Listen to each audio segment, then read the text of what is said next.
graft on Donna today, a gum graft, pre-gingival graft. That's the technical name. And a graft means, just like a skin graft, we got to do a gum graft. And why?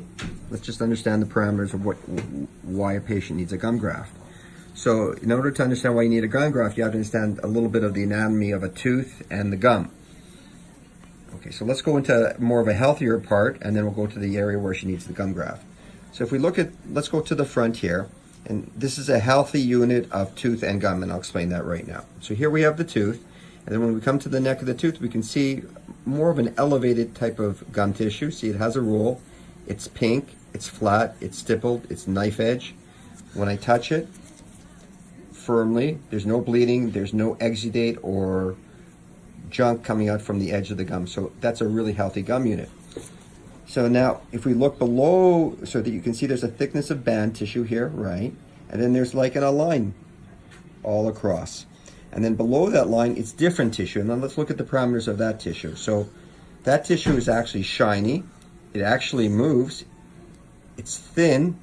And what's below it is the muscle of her lip. So this is really cool to see here. This little thing here is called a frenum. And so you have the two muscles of her lip that join, that attach into the base of the bone of her lower jaw. And then there's the muscle, and then there's the gum tissue here. So basically what we want to see is this band of tissue about 3 to 4 millimeters minimally in terms of the width. Why? Because if we don't see this, if you see here, this gum tissue is strong and firm and attached to the tooth and the bone underneath. If she didn't have this gum tissue here, what's going to happen is the muscle pull here is going to pull the muscle down. It's going to pull the tissue down, and you're going to get clefting. But here the band is thick enough to withstand the forces of the pull of her jaw. Okay? So you see here, this thing is called a frenum. Sometimes we remove those, but that's besides the point. So you can see all the muscle fibers. So that's a pretty healthy unit. Another thing that we want to examine is we're going to put the probe underneath the gum. We're going to push just a little bit until it stops, and it's about 1 millimeter. So that means when I put the probe in, it stops right here 1 millimeter, and then here to here is about 3 millimeters. So there's a 3 millimeter band of strong tissue. We call this in dentistry called attached mucogingival tissue, attached. Okay. Now we're going to go to the area where she needs the gum graft. Let's go to our parameters again. Here's the edge of the gum. Here's the band, right? Just quickly, if we go to the front, we can see the band is thicker in the front. And we go to the side here, we can see the band is very thin. And then, lo and behold, what do we see? Big bad muscle. Big bad mouth muscle attaching into this area here. And see that? And you can see the attachment is right along here. So that's a band of her muscle pulling this gum tissue down. Okay. So let's do the probe thing here. So we're going to go underneath. We're going to probe very gently underneath here.